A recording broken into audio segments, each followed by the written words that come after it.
Hello, I'm Noshad. I'm a first year medical student and I was supposed to present this at the EB 2020 conference in San Diego, California, but because of the ongoing pandemic, the conference was cancelled and we are having this conference online.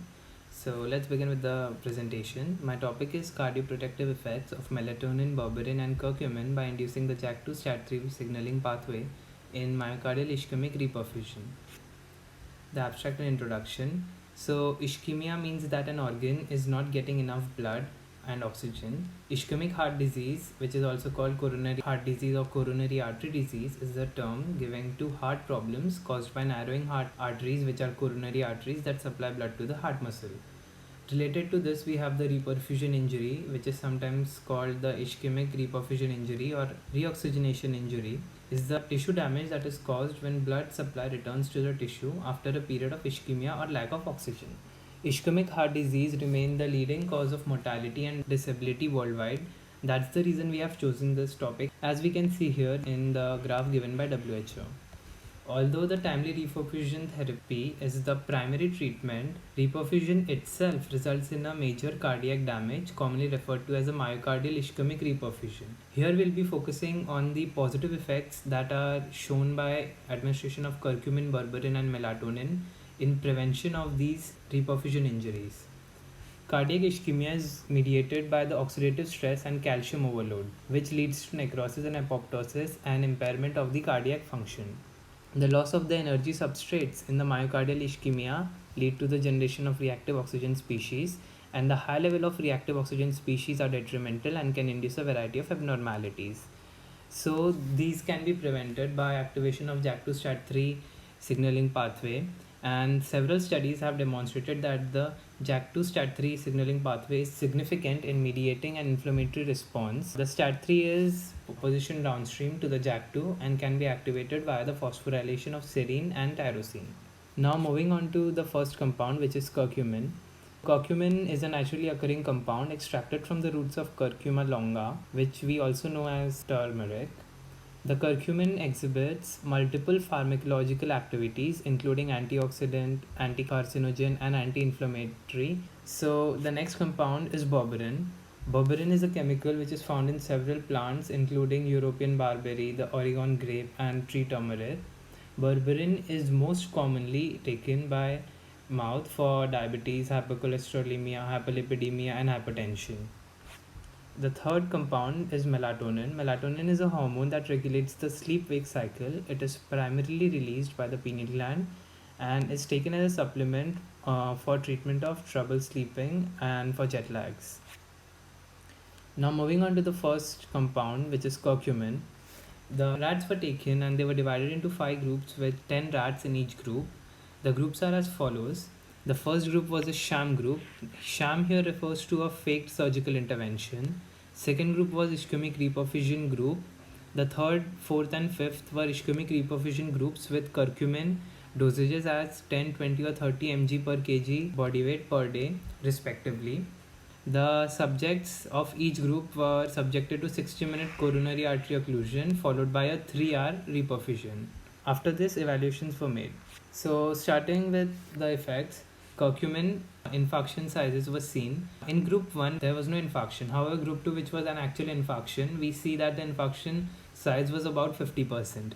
But here we can see that in group 3, 4, and 5, the infarction size decreases gradually with the increase in dose of curcumin, which shows that curcumin has a positive effect on decreasing the infarction size.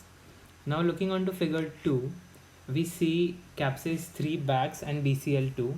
Here capsase 3 is the terminal molecule that regulates apoptosis in cellular apoptotic pathway. Then Bax gene is the first identified pro-apoptotic member of the apoptosis pathway, whereas BCL2 suppresses the initiation of death. So capsase 3 and Bax are actually leading to apoptosis, and we can see that the level of capsase 3 and Bax decrease gradually with the increase in dose of curcumin, and the positive effects of BCL2 in prevention of apoptosis are increasing with the increase in dose of curcumin from 3, 4, 5. Now looking at LDH and CK, lactate dehydrogenase and CK, which tend to increase in myocardial infarction is seen significantly in group 2. However, because of the positive effects of curcumin, we see significant decrease in group 3, 4 and 5 gradually with the increase in curcumin dose. In the same way, because curcumin has positive effect in ischemia, we see that calcium ATPase and sodium potassium ATPase gradually increases in 3, 4 and 5. However, it is significantly decreased in group 2, which is myocardial ischemic reperfusion group without curcumin dosage. Here, looking at table 1, we can see that the left ventricular diastolic pressure has significantly decreased in group 2. However, with the infusion of curcumin in 3, 4 and 5, it gradually increases, showing a positive effect. In table 2, we see that we have MDA, which is melanodialdehyde, which is a marker for oxidative stress, and it increases significantly in group 2, however is decreasing with the increase in curcumin dose. Looking at table 3, we have superoxide dismutase and catalase. So these are the antioxidants, and because curcumin has a positive effect and it increases the antioxidants, we see that increase in 3, 4 and 5 with the increase in curcumin dose. However, there is a significant decrease because of myocardial ischemia in group 2. Looking at figure 3, here we concentrate basically on the phosphorylated JAK2 and phosphorylated STAT3. We see that with the increase in curcumin dose in 3, 4, 5 again, we have an increase in phosphorylated JAK2 and phosphorylated STAT3, showing again that curcumin is having an effect on the JAK2 STAT3 pathways, and by this pathway it is able to show its cardioprotective effect. Now moving on to berberine, this experiment was divided into 3 parts. The first part, we have berberine and AG490 on the sham operated rats. So the 3 groups were sham, second was sham with berberine, and third was sham with AG. AG is basically an potent inhibitor of JAK2. Because it was sham, we don't see any significant decrease or increase in the LVEF and the LVFS. However, if we look at I and J, which shows the activity of JAK2 and STAT3, we will see that because AG is an inhibitor, we see a decrease in the activity of JAK2 and STAT3. Moving on to the second part, we have here effects of berberine and AG490 on the myocardial ischemic reperfused rat hearts. So the first group was myocardial ischemic rat hearts with saline group. The second was given berberine, third berberine and AG, and the fourth AG. Now here, as we see in the diagrams, group B, which has LVEF, that is the left ventricular ejection fraction, has increased, showing a positive effect of berberine. However, because AG in group 3 and 4 is an inhibitor of JAK-STAT, the berberine is not able to act in group 3, so the LVEF decreases. Similarly for LVFS. Then looking at the apoptotic index, because berberine has a positive effect, it decreases the apoptosis of cells. And infarct size is also decreased by berberine in E and G. So moving to F, we can see here that berberine has a positive effect, and the apoptosis and cell death is quite significant and can be visualized even by the cross section of the heart, left ventricle. Now moving here, we have the graphs having LDH levels, CK level, and the superoxide generation levels. So because berberine has a positive effect, we see a decrease in all these graphs. Similarly for MDA and SOD, MDA is the marker for oxidative stress. Berberine leads to significant decrease in the oxidative stress, and so we see the graph.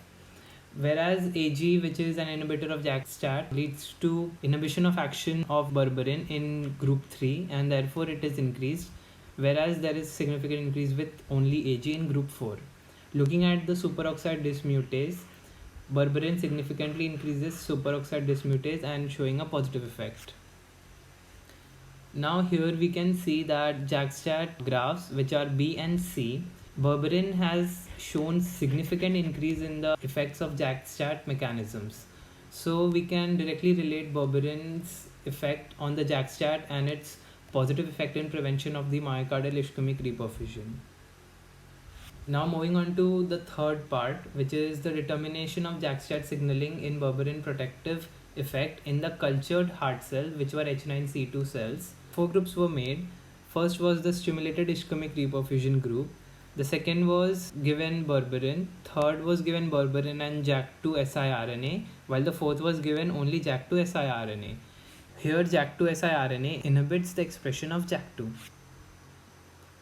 Now looking here, we can see that superoxide generation significantly decreases with berberin, and going on to the apoptotic index, we see that because of the ischemic reperfusion in group 1, which is shown here, there is significant increase in apoptosis. However, berberin shows a positive effect and decreases this apoptosis. But because of JAK2 siRNA, which inhibits the JAK-STAT signaling, we see again an increase in the apoptosis in group 3 and 4. Here we can see the same trends as before, because berberin has a positive effect and increases the phosphorylated JAK2 and STAT3. However, because we have JAK2 siRNA which inhibits the expression of JAK2 and STAT3, we see a little decline in the expression of these.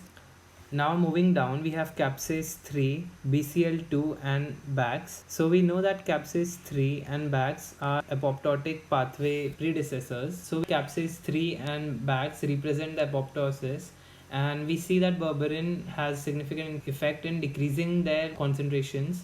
However, we see that BCL2 is increased by berberin, which is an anti-apoptotic compound. Now the third compound, which is melatonin.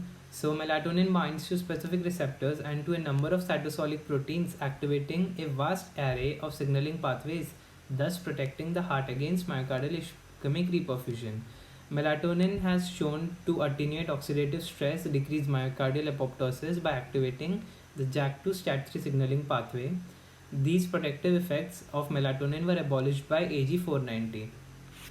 So going on to the conclusion, seeing all these experiments, we can conclude that curcumin, berberin and melatonin have cardioprotective effects against myocardial ischemic reperfusion by acting on the JAK2 STAT3 pathways. Thus, we have possibilities of future application of these compounds, that is curcumin, berberin and melatonin, for development of cardioprotective drug. I would like to thank my research advisor Dr. Rajiv Pandey, my co-authors Dr. Rajiv Pandey and Dr. Guru Murthy, and Charcos of Spartan Health Sciences University for funding and supporting the project. These are the references for the presentation. If you have any questions or comments, please leave them in the comments below. Thank you.